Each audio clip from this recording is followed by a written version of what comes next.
We're now going to enter this data into our calculator in order to obtain a graph of the scatter diagram. We go into the Stat menu, press Edit, and in L1 we put the month, and in L2 we put the temperature. Make sure your stat plots are turned on with the scatter diagram highlighted. We set the viewing window so that X-min is 0, X-max is 13, Y-min is 20, Y-max is 60. We press graph and we obtain a scatter diagram. Now what we want to do is obtain the sinusoidal function that fits the data. The sinusoidal function is going to be in the form y equals a sine omega x minus phi plus b. So we need to find a, omega, phi, and b. Our first step in doing this will be to find the amplitude A.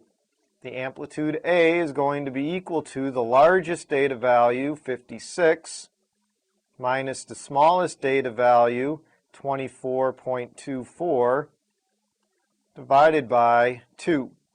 The result is 15.9. So we have that A is 15.9. Our next step is going to be to find the vertical shift. The vertical shift B is going to be the largest data value plus the smallest data value over 2, and that gives us 40.12. So our equation right now is of the form y equals 15.9 sine of x plus the 40.12. Now our third step is going to be to find the value of omega. We know that the period of the function is 12 because the temperatures repeat every 12 months. We also know that the period t is given by 2 pi over omega, which means that omega is 2 pi over the period t. So omega is 2 pi over 12, which reduces to pi over 6. So I now have that y equals 15.9 sine omega pi over 6x plus 40.12. I now need to figure out my horizontal shift, so that's step 4. We know that the period t of 12 can be divided into 4 subintervals corresponding to the 4 subintervals of our sine curve. So we take the period 12, divide it by 4, and we get 3. So each subinterval is of length 3. So I have a subinterval from 0 to 3, another subinterval from 3 to 6, then 6 to 9, and then finally 9 to 12. You remember how the graph of the sine curve looks.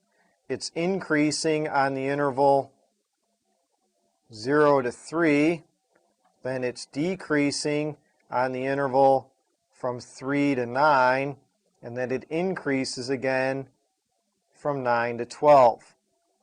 So it's increasing from 0 to 3 and then decreasing from 3 to 9. So we have a maximum value that occurs at x equals 3. But in our data, the highest value occurs in July, which corresponds to x equals 7. This means that we need to shift the graph of our function 4 units to the right. How can this be accomplished? It's accomplished by subtracting 4 from the argument x. That gives us y equals 15.9 times the sine of pi over 6 times x minus 4 plus 40.12.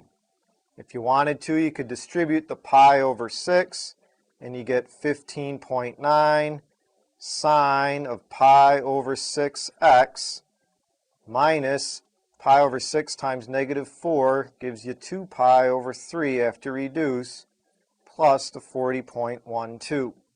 Now what we're going to do is graph this sinusoidal function on our graphing calculator. So we go back to our graphing calculator And in y equals, we enter 15.9 sine of pi x divided by 6 minus 2 pi divided by 3 plus 40.12. Make sure your mode is set up so that you're in radian mode, and then you go ahead and graph, and you obtain a graph of the sinusoidal function.